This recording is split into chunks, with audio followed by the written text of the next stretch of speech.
بسم اللہ الرحمن الرحیم الحمد للہ رب العالمین والعاقبۃ للمتقین والصلاة والسلام علی رسولہ محمد وآلہ وصحبہ اجمعین اما بعد۔ اخلاق اور ان کے مراتب۔ حکیم الاسلام قاری محمد طیب صاحب رحمۃ اللہ علیہ فرماتے ہیں، اخلاق میں علماء نے 3 درجے لکھے ہیں۔ نمبر 1 خلق حسن، نمبر 2 خلق کریم، نمبر 3 خلق عظیم۔ خلق حسن اخلاق کا ابتدائی درجہ ہے۔ اس کے معنی ہے عدل کامل۔ اگر آپ کے ساتھ کوئی 1 پیسے کا احسان کرے تو اخلاق کا تقاضا یہ ہے کہ 1 ہی پیسے کے برابر آپ بھی احسان کر دیں تاکہ بدل ہو جائے۔ یہ کم سے کم درجہ ہے۔ اگر ایک نے تو 1 پیسے کا احسان کیا اور آپ نے 1 کوڑی کا، تو کہیں گے کہ بد اخلاق ہے، بخیل ہے، اسے بدل دینا نہیں آتا۔ تو برابر سرابر کرنا یہ ہے خلق حسن۔ کسی نے آپ کے 1 تھپڑ مار دیا، آپ نے بھی اسی درجے کا تھپڑ مار دیا تو کہیں گے عدل کی بات ہے، تھپڑ کھایا تھا مار دیا۔ اگر آپ تھپڑ کے جواب میں گھوسا مار دیں تو کہیں گے کہ یہ بد اخلاق آدمی ہے۔ تو خلق حسن کے معنی ہے مساوات اور برابری کے، کہ برا بھی نہ بولے بھلا بھی نہ بولے۔ خلق حسن دیا گیا تھا حضرت ابراہیم علیہ السلام کو امت کی تربیت کے لیے۔ ویسے تو انبیاء سارے ہی اخلاق میں کامل و اکمل ہوتے ہیں، مگر امت کے ساتھ جو معاملہ فرمایا گیا وہ یہ کہ کچھ خلق حسن پر چلاؤ تاکہ ان میں عدل پیدا ہو، برائی ہو تو عدل سے ہو، بھلائی ہو تو عدل سے ہو۔ تو حضرت ابراہیم علیہ السلام نے اپنی امت کو خلق حسن پر تربیت دی، جس کو ایک حدیث میں بھی فرمایا گیا کہ حق تعالی شانہ نے ارشاد فرمایا، خلیلی حسن خلقک ولو مع الکفار، کہ خلق حسن سے پیش آؤ چاہے تمہارے سامنے کفار ہی ہوں۔ اخلاق حسنہ کو مت چھوڑ دو۔ اگر تمہارے ساتھ بھلائی کریں تو تم بھی اتنی ہی بھلائی کرو، وہ برائی کریں تو تم بھی اتنی ہی برائی کر سکتے ہو۔ عدل قائم رکھو۔ تربیت کا یہ سلسلہ حضرت موسیٰ علیہ السلام کی امت تک چلا۔ جب حضرت موسیٰ علیہ السلام تشریف لائے تو انہوں نے اس خلق حسن کی تکمیل کی اور امت کو اسی پر چلایا۔ ان کے یہاں انتقام لینا واجب تھا کہ تم بھی تھپڑ مارو۔ اگر کوئی 1 آنکھ پھوڑے تو تمہارا بھی فرض ہے کہ تم بھی اس کی 1 آنکھ پھوڑ دو۔ قرآن میں بھی ذکر کیا گیا ہے، وَكَتَبْنَا عَلَيْهِمْ فِيهَا أَنَّ النَّفْسَ بِالنَّفْسِ وَالْعَيْنَ بِالْعَيْنِ وَالْأَنْفَ بِالْأَنْفِ وَالْأُذُنَ بِالْأُذُنِ وَالسِّنَّ بِالسِّنِّ وَالْجُرُوحَ قِصَاص۔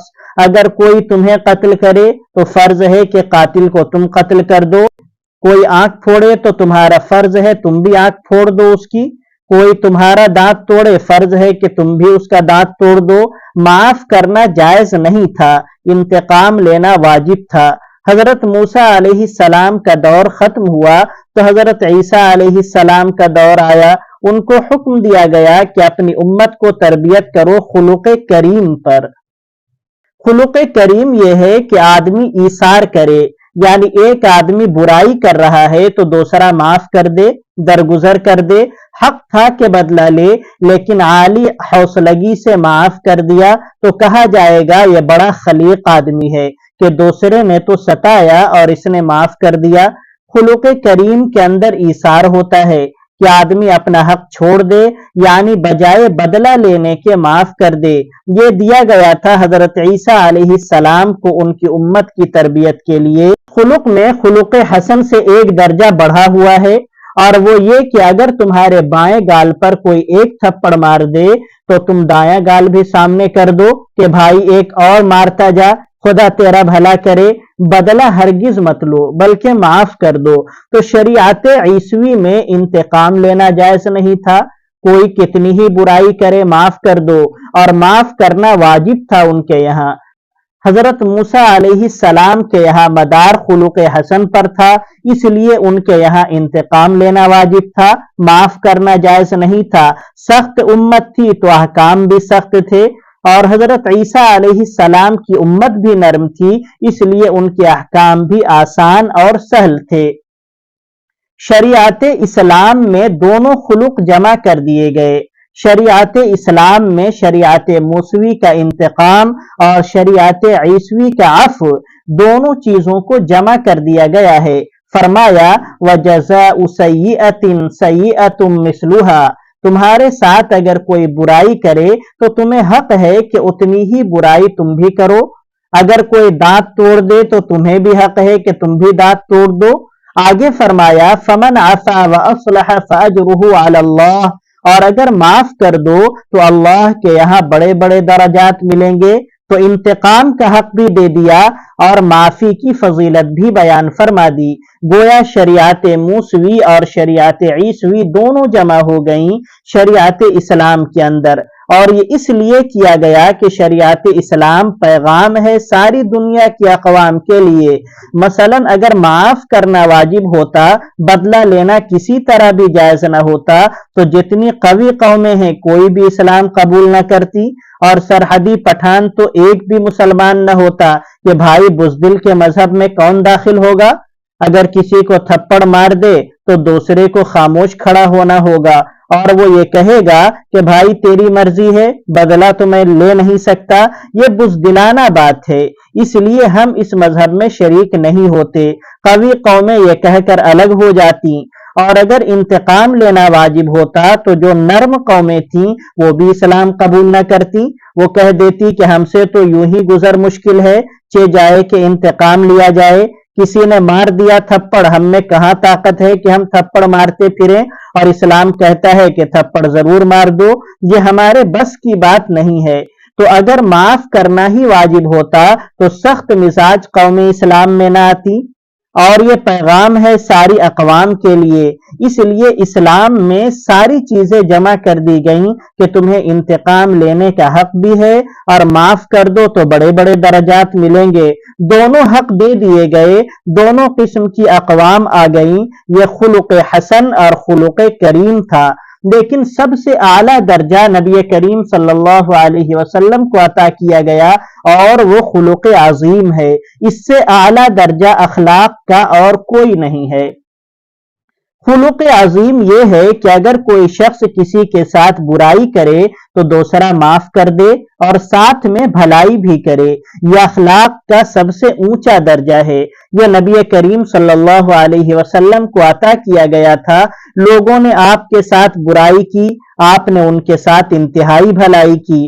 دوسروں نے گالیاں دیں، آپ نے ان کے لیے دعائیں مانگی۔ یہی خلق عظیم ہے۔ اسی کو حق تعالی نے قرآن کریم کے اندر فرمایا وَإِنَّكَ لَعَلَىٰ خُلُقٍ عَظِيمٍ، کہ آپ خلق عظیم پر پیدا کیے گئے ہیں۔ انہی اخلاق اور اسی برتاؤ کی وجہ سے ہر چھوٹا اور بڑا آپ پر جان قربان کرتا تھا، اپنا مال و جان نچھاور کرتا تھا۔ کوئی آپ کے راستے میں کانٹے بچھاتا ہے تو آپ اس پر رحم فرماتے ہیں، اس کے ساتھ بھلائی کرتے ہیں۔ چنانچہ آپ کی سیرت اور آپ کے خلق کو قرآن کریم میں حق تعالی نے فرمایا فَبِمَا رَحْمَةٍ مِّنَ اللَّهِ لِنْتَ لَهُمْ، کہ اللہ نے جو رحمت آپ میں کوٹ کوٹ کر بھر دی ہے اسی وجہ سے آپ کا قلب نرم ہے، موم ہے، ذرا سی تکلیف پر آپ بے چین ہو جاتے ہیں، وہ رحمت کا اثر ہے۔ تو حضور اکرم صلی اللہ علیہ وسلم کے کاموں کی خلق حسن سے ابتدا نہیں کرائی گئی، بلکہ خلق کریم سے کرائی گئی کہ معاف کر دو اور انتقام لینے کی فکر نہ کریں۔ چنانچہ فرمایا گیا وَلَوْ كُنْتَ فَظًّا غَلِيظَ الْقَلْبِ لَانفَضُّوا مِنْ حَوْلِكَ، اگر آپ سخت دل ہوتے تو یہ جو دنیا پروانوں کی طرح آپ کے ارد گرد جمع ہو رہی ہے سب اٹھ کر بھاگ جاتی آپ کی سختی کی وجہ سے، مگر آپ کے قلب کو ہم نے نرمی بخشی۔ چنانچہ فرمایا گیا فَاعْفُ عَنْهُمْ، معافی کو اختیار کریں، کہ کوئی برائی کرے تو آپ معاف کر دیں، انتقام نہ لیا کریں۔ چنانچہ عمر بھر آپ نے کسی سے کبھی انتقام نہیں لیا۔ گالیاں آپ کو دی گئیں، ساحر آپ کو کہا گیا، کذاب آپ کو کہا گیا، مجنون آپ کو کہا گیا، کانٹے آپ کے راستے میں بچھائے گئے، پتھر آپ کو مارے گئے، اونٹ کی اوجھڑی آپ کے سر مبارک پر ڈالی گئی، لیکن کبھی انتقام نہیں لیا۔ اور معاف فرما دیا، تو آپ کی ابتدا خلق کریم سے ہے، خلق حسن چھوڑ دیا گیا، چنانچہ فرمایا گیا فاعف عنہم، یہاں سے ابتدا ہوئی، پھر آگے فرمایا یہ بھی آپ کے شان کے بہت نیچے کا درجہ ہے کہ آپ معاف کر دیا کریں، اس سے بھی آگے بڑھیے، اور وہ یہ کہ جو آپ کے ساتھ برائیاں کر رہے ہیں ان کے لیے دعائے مغفرت بھی کریں، واستغفر لہم، آپ ان کی بخشش بھی مانگیں اللہ تعالی سے، آپ کی شان بہت بلند ہے، آپ گالیاں دینے والوں کو بھی معاف کر دیا کریں اور ان کے حق میں دعا بھی کریں تاکہ انہیں معلوم ہو کہ ہمیں اپنا سمجھتے ہیں۔ یہی خلق عظیم ہے کہ دوسرا گالیاں دے رہا ہے اور آپ ان کی مدد کر رہے ہیں، آپ انہیں دعائیں دے رہے ہیں، وہ ایذائیں پہنچا رہا ہے، آپ دعائیں دے رہے ہیں، یہ انتہائی مرتبہ ہے اخلاق کا، وہ آپ کو عطا کیا گیا۔ حضرت موسیٰ علیہ السلام کو خلق حسن دیا گیا اور حضرت عیسیٰ علیہ السلام کو خلق کریم دیا گیا اور آپ کو خلق عظیم، تو تمام انبیاء کے علوم جمع ہیں آپ کے اندر اور سارے اخلاق جمع ہیں، اس لیے آپ خاتم ہیں۔